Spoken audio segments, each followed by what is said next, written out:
Series Power 105.1. Common is in the building today. Yo, Woo, woo. What's up? Hi, my love. Peace. What's happening? The last time you were here, I was thinking about this before. You had just come off the big win, the big Oscar win. Yeah, That was a moment. that was definitely a moment. I mean, I still to this point, I'm like, man, I want an Oscar. Even when I see that award, it's just like, man, it's something I definitely value. It's exposed me to a whole nother audience. It just changed a lot of things for me. I felt like this just gave me a bigger platform to speak about what I speak about and to be what I'm about. Like what you've always been about. what I always been about. But Yeah. I'm grateful that it came at the time it came and that we got an award for that song and that movie. Yeah, there's so much to be said in this crazy ass world right now. I feel like more than anything, like you hear all these voices coming out, whether it's through social media, protests. Man, we definitely need it in the arts too. Like we need it in the music, we need it in the movies, we need it in TV. Like, and not in a preachy way. That's just in the real life. In the real life, it's 100%. just I saw in the beginning of your video you used the Alton Sterling a clip of that, and I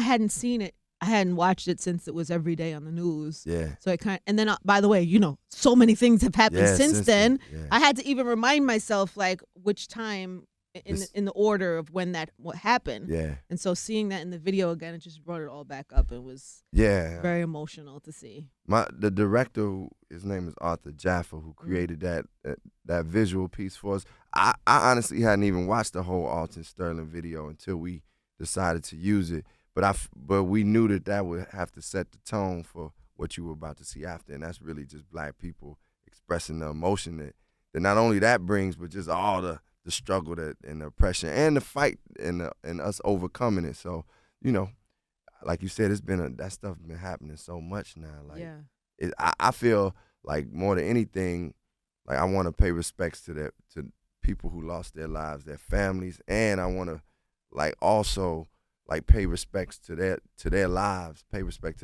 by going out and doing something, because it's like I don't want them to be just a clip that I use or a hashtag or a name that I'm saying in a concert. So what do we do? What is the action? Man, the action is like really figuring out within our own neighborhoods and communities, what do we need? What's there? What's missing? Jobs is missing. Education is missing, like a proper education is missing. Obviously, with a lot of the violence, we kind of gotta think bigger. As Michelle Obama said, when they go low, we gotta go high. I love that quote. And that quote was like it's like prophecy. So simple but so necessary and so powerful. Yeah. It's so powerful, but we have to apply that too within our own neighborhoods when we dealing with stuff. Because I mean, I be in situations where you just be wanting to smack somebody or do something crazy. Yeah, I feel like that like once a day. Yeah, exactly. Almost. Exactly. Sometimes it's like I want to go into social media. I want to fight somebody. You want to do something. You want to do something negative and that's not productive. That's not productive. You just don't want to. You can't let them bring you to that level, especially when you got something to live for and something to do. But anyway, I think I'm finding out and I'm learning more that we got to just change some of our state and local situations too. Like we always put it on the president and the federal government, but a lot of stuff lies with our state and local. Local, right? Yeah, just like the whole things with the cameras being, President Obama passed that law about cameras being on all the police. They should be on all the police, but state and local can deny that. Or they can deny them being released. Yeah, exactly. That's what in North Carolina now it could be denied being released. Just after the brother Keith L. Scott just got killed now they can deny it being released. So what do we do? So we have to vote locally is what's important. All of it. Vote locally. Vote. Go out and identify in your community who is the people that represent what we need. Who are the leaders? Yeah, who are the leaders and who are the political people that are running that really care. Like the reason I voted for President Obama was like, man, this dude care. Like this man, like he really cared. Right. Right. It's not like propaganda. Nah, and he's not perfect. None of us are. No politician's perfect. No. But you can still identify somebody that's come from, like, this is women in Chicago that I got to sit down and talk with, and like She's like the state's attorney now, and her name is Kim Fox, and she comes from Cabrini Green. And I've actually met her. You met her? She's phenomenal.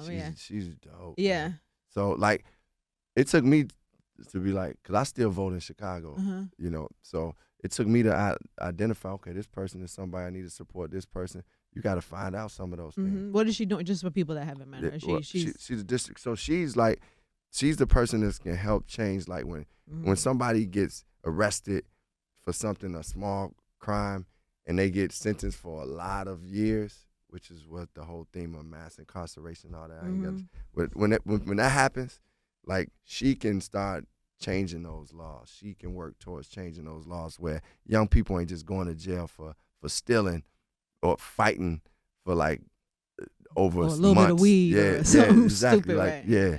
So she can do that, and she can help. Like in the situation in Chicago, what happened with that brother Laquan McDonald when he got shot, she can make sure that like that tape does get released, and that's necessary. People need to know, to see.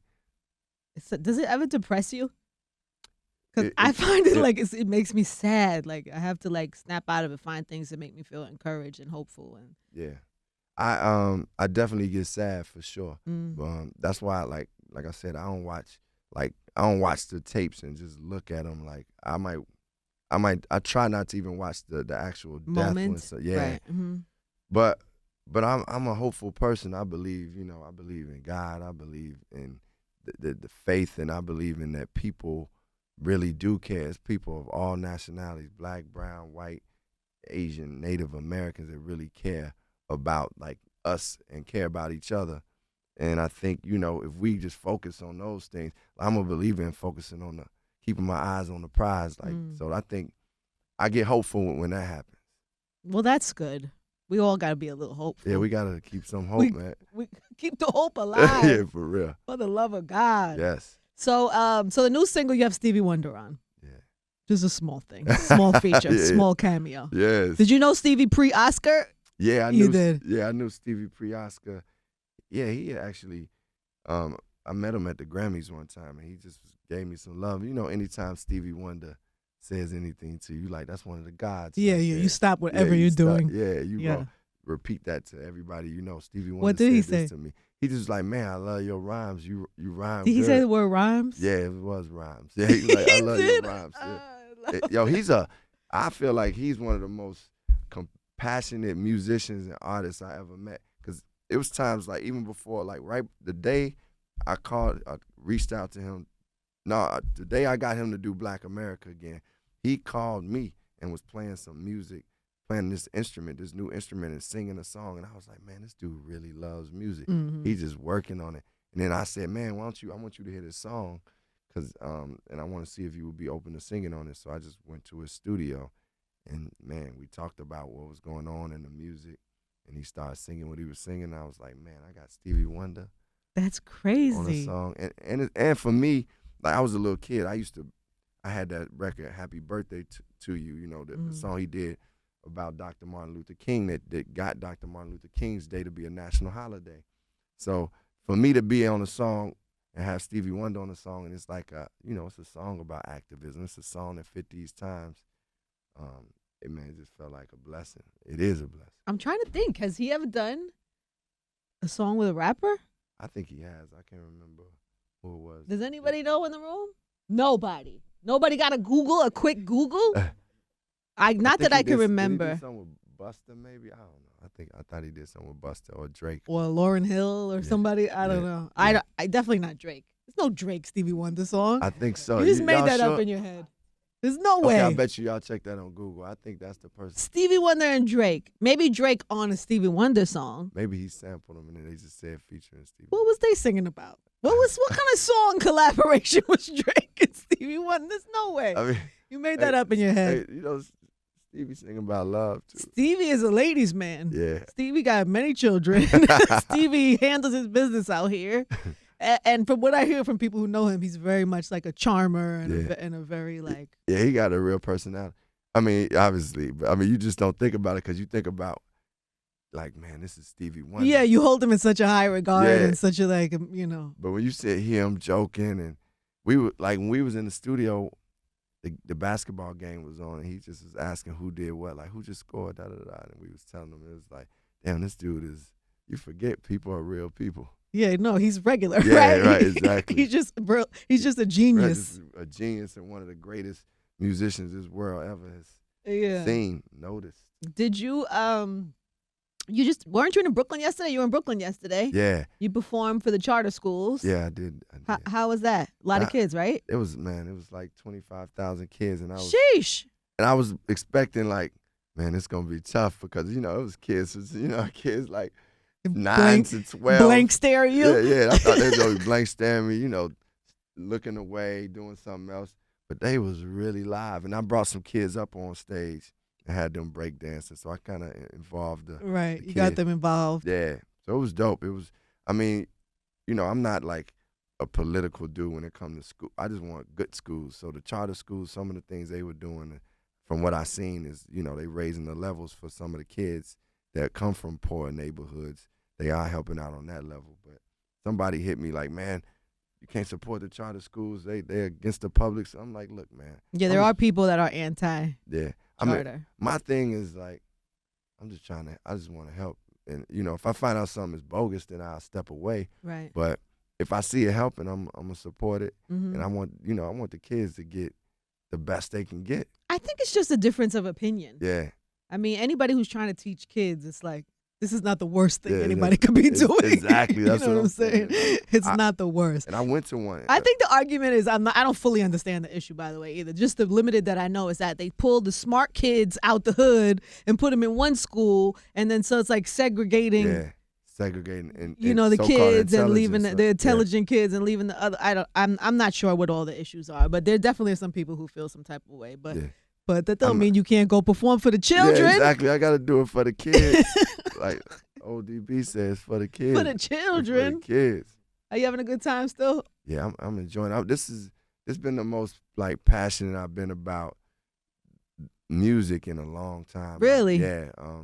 But I think I just got inspired because it was a lot of good art coming out. Like I went to see Hamilton and I was like, damn, this isn't that dope? It was dope, man. Yeah. And seeing like an artist like Kendrick Lamar like really reach the masses and two, I was this dude Ta-Nehisi Coates. I love this book he wrote called Between the World and Me. Mm-hmm. It started making me think about just all that like James Baldwin. I would go back and read, and I just remembered about just being intelligent and just expressing things in a way like this artistic and not like thinking, okay, well, what is going on right now? What are people rapping about and singing about? I'm like, no, man. I always thought as hip hop, you are a leader. As a hip hop artist, be a leader. Mm-hmm. So I just started, getting into my art bag, and I'm on it. You on it? Yeah. So what's coming next? So what are we doing next? So album is what, like album is November? Album is November. Mm-hmm. I shot a short film for Black America again by this guy Bradford Young who was the DP on Selma. He's about to go be the director of photography on Star Wars. He's incredible visionary. Like that's impressive. This dude is incredible. And I actually shot some. I had multiple black directors shoot versions of Black America. Like Ava DuVernay shot like a real short piece. All your new famous friends that you hang out with, you mean? And Casey Lemons, this lady who's directed. Comment, do you go to Oprah's for lunch? Like, have you been to her house for lunch? Yeah, I actually have. Of course you have. What did they serve for lunch? I mean, some really good food. Look, I've been on a plane with Oprah, and it was just me and her, of course, on her plane. And just you and her? And just me and her, and she actually got up and was like, fix my food. Like, she had a chef on there, and it was like, she was like, you don't eat, something you're not eating. And I was like, yeah, I don't eat these things. And she got up and fixed my food. I was like, so you're on a private plane with Oprah, you and her? Yeah. And she made you a plate? She made me a plate, and it was good. And what did you talk about, Common? Man, we talked about everything in life from, her relationship to what me. Are you saying to me? Yeah, we was just talking about Did everything. you give her relationship advice? I mean, I wouldn't. Oh. I did. Well, I gave her the truth, and maybe within my truth, it might have been some advice. But we was just talking real. She definitely is, to me, one of the most authentic people that I've come across, especially even to be at that level. Can but you tell her regardless I of love what her level, the next time you see her? yes, I would let her know. She would love you. She probably loves you already. I've only met her a couple of times, very briefly, and I try not to be a crazy stalker girl. So I just, I keep it cool. And Gail and I know each other pretty well. Yeah, Gail is cool. But what do you do when the girls? Because I've met a lot of girls that say you are their hero. Really? Yes. That's what do you nice. do when they come up to you? Do you try I to take shut a them minute. away? I hear them, listen, appreciate them, Yeah. and figure out if there's anything I could offer them that would matter to them in the moment, and then go about my business. Go about your business. Yeah, that's pretty. What else could I do? I mean, I'm grateful. Yeah. I don't. I try to give them something. I'm saying, but do you? I guess what I was asking, do you receive? Like, cause sometimes at certain points that could just be somebody just talking to you, but you know better than that. You know that when it's sincere, it's one thing if somebody's like, "Yo, let me get this," because somebody, but it's different when somebody's like, "Yo, you meant this to me." Yeah, I know. That's like a different type of. You have to be a jerk not to feel that. Yeah. You know what I'm saying? You have to be removed and lost. To not be able to connect. But for somebody like Oprah who has that from everybody, I'm sure it's hard to. I know it was crazy when we were shooting Selma. It was like this girl that was like, she was working as one of the stunt doubles. This was Oprah's first day. We in the makeup trailer, and this girl just comes and gets down on one knee and starts singing to Oprah. Oh, you see, that's just nutty. That's just crazy town. It was crazy, but Oprah listened to it the whole time. And all due is, I got to respect the young lady, the woman who sang. I guess she just was feeling it. But I felt bad because I'm like, man, you got to let Oprah just live for a second. Yeah, this is awkward. Yeah, this is kind of, we all was in there like, damn. But she ain't cut her off, though. She's a good lady. Yeah. She's a good lady. All right, so you're in the plane with Oprah. Give me another one. Please, I need to know. I want to live vicariously through you for a few minutes. Give me another good one. No, I mean, the only thing that happened with another thing with Oprah, I'll give you another Oprah. Another Oprah story. I'll take it. Oprah, it was about 4 a.m. and she hit me at 4 a.m. and said. Did you think at first that it was like a call, like a hit, I like was a like, 4 damn, a.m.? I can't believe I'm on Oprah's mind at 4 a.m. No, but you know what she said? She was like, man, that song Glory, it's just, I can't get it out of my head. She was like, I'm singing it right now. I was like, what? I just was like, man, this is amazing that Oprah Winfrey even knows who I am. That's amazing. Yeah. Your whole world after that just changed. I'm sure you have plenty of stories like that. Yeah. I'm sure you've been around the president and all types of amazing. Stevie in the studio with Stevie. But that's what I was saying about the platform. That's why I was, it's just it's more of like, okay, whom much is given, much is required. Meaning, if I get to there, I got more to do. I got more things. So what are you gonna do now? What are you gonna do with all of that?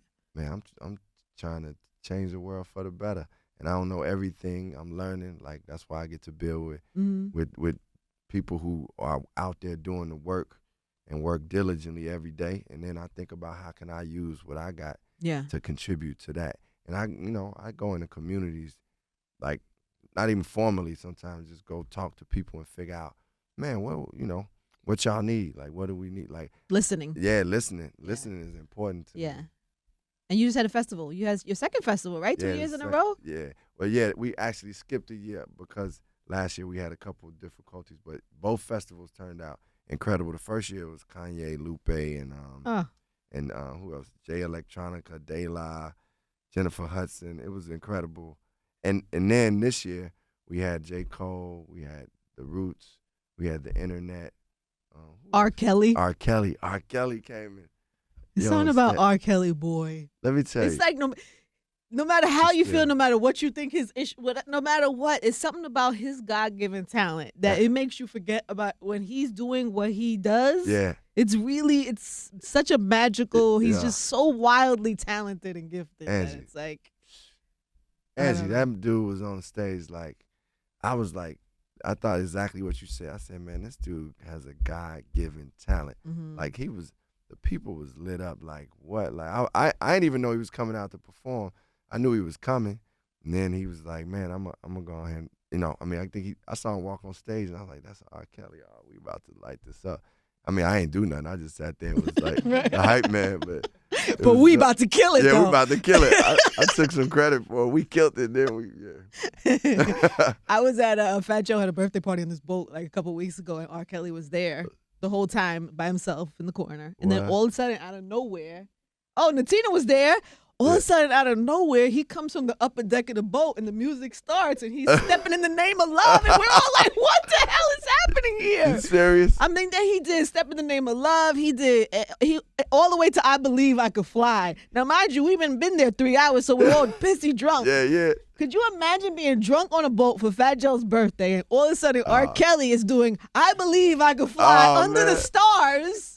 It was a magical, outrageous experience. Yeah, that's another level. We killed it. Yeah, you killed it. We killed it. Y'all killed it. We killed it. That's dope. It was so good. It was so good. All right, so what do people need to know? Let's give them all the album November. Yeah, album November. Black America again is out right now. You can get that on iTunes, and a song called Love Star off the album. The album is amazing. All right, y'all just check that out. I let the music speak. But I'm also doing a film. I'm in a film called John Wick 2, but that'll be out probably a little later this year. So just keep going, baby. yeah, thank you. And then of course election day is coming up. I assume you are voting and encouraging everybody to vote. Yes, that's what I'm sorry. That's what I should be saying. We are voting. Like, we have to vote. So some people are frustrated and don't like either candidate, so they're like, "I'm not voting." I'm like, "You are crazy." Yeah, no, it's like the first time I ever voted was because I wanted to vote against Bush, like George W. Bush. Though I wasn't like, I know so much about who Al Gore. I just was like, man, I can't like sit down and let this person have a chance to get in office, though he got in office. And I feel like whoever's saying they're not voting because they don't like either candidate is allowing like the worst of the situation to get bad, to get worse in a way. Like, you're not stepping up for the same things we out there protesting for, and you tweet about, and man, like, we gotta vote. We gotta vote no matter what. And then we get somebody. And by the way, it takes as long to hit the button and vote, go to the place and click the thing, as it does for you to send out a few hashtags or tweets or whatever. Yeah, it's the same thing. It takes about the same amount of time. Yeah. So, have you endorsed anybody? Or I'm definitely gonna vote for Hillary Clinton. Like, it's just, I mean, it didn't even take me long to think about it, because every time I seen Donald Trump speak, I never felt like, man, this dude really cares about people, like, and he would be a good president. I never, I know it's a lot of hype and all that, but I was listening to him, and I'm like, nothing he said during that debate at all, too, made me think like, yo, this dude can run the country in the proper way that it should be run.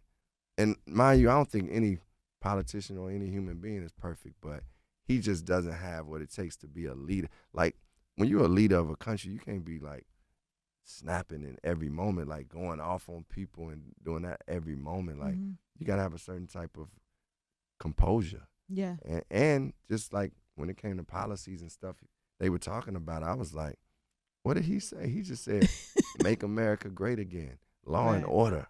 Those are like stop and frisk. Those are like racist phrases, to be honest. That whole like, make America great again. When did America? I mean, it's always been in progress, but you know what? How are you gonna make it great again? Tell us. He hasn't really said anything that's been concrete. Right. So you're going Hillary? Yes. Yes, I am too. Yeah. We have to. Yeah, we have to. Don't really have a choice. Don't really have a choice. We don't have a choice. Yeah. But we do encourage everybody to vote, man. We have a bunch of links and stuff up on the site too, and we also have some background about what they stand for, what they say their platforms are. And, if you want to just do some research, you can go up on the site to power1051fm.com, and then all the links. If you're not registered to vote yet, you can do that. Do you register? Do you vote every time? I vote. I vote in Chicago now, and I even vote. Like I said, I'm voting state and locally too now. Like, just for. Even when you're traveling and stuff, you're able to do that? I go home I go home. Actually, to be honest, man, my mom was from the beginning. When I didn't used to vote, used to always be on me about it. But then when I decided to vote, she was like reminding me of what's going on, and that's how I get some of my information. But like we were just talking about, okay, this the presidential election, but we got to know the state and local too, because that's what's gonna change our specific situations in certain areas. Word. Yeah. Let's go. Power to the people. Power to the people. Yeah. Common, keep using your voice, baby. We got an album coming November. We are looking forward to it. Yeah. I think you're gonna more movies and yeah.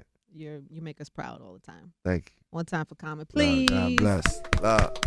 Thanks, y'all. It's Power 105.1.